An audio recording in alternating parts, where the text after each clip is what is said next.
Case sempre più vuote, il paradosso abitativo del Veneto. Negli ultimi 10 anni il Veneto ha vissuto un fenomeno singolare. Crescono le case ma calano gli abitanti. Secondo l'analisi della fondazione think tank Nord-Est, su dati Istat e Agenzia delle Entrate, tra il 2014 e il 2024 si contano 96.000 abitazioni in più e nello stesso periodo però 51.000 residenti in meno.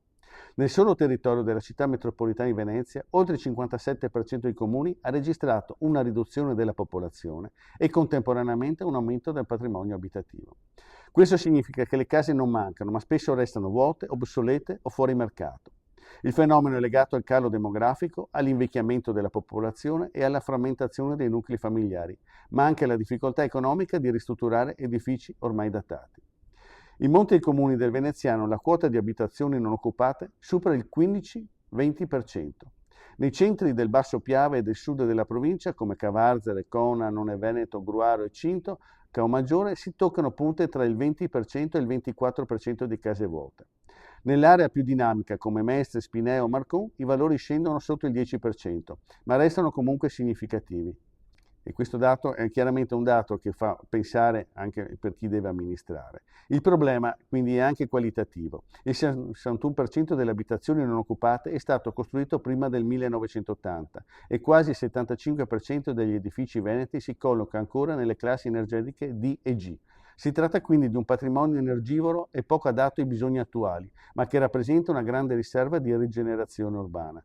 E questo serve anche per lo sviluppo del territorio, perché come sottolinea Antonio Ferrarelli, presidente del think tank Nord-Est, la riqualificazione del patrimonio immobiliare è una sfida strategica, non solo per l'edilizia, ma per la sostenibilità ambientale, la qualità abitativa, la competitività economica e la lotta allo spopolamento dei piccoli comuni.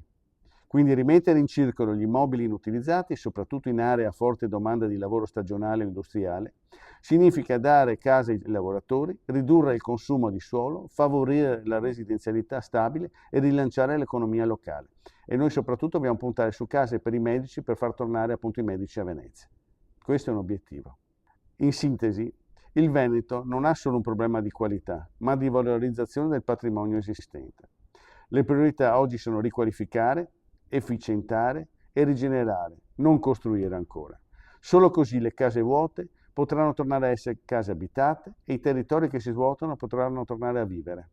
AF Energia ci trovate in Viale Mediterraneo 135 a Sottomarina, dal lunedì al venerdì 8.30, 12.30, 14.30, 18.30. Offriamo il servizio luce, gas, prezzo fisso, prezzo variabile, telefonia, fibra o ADSL per famiglie, imprese e condomini. Qui da noi potete effettuare anche il pagamento delle vostre bollette a una commissione ridotta di 1,30 euro.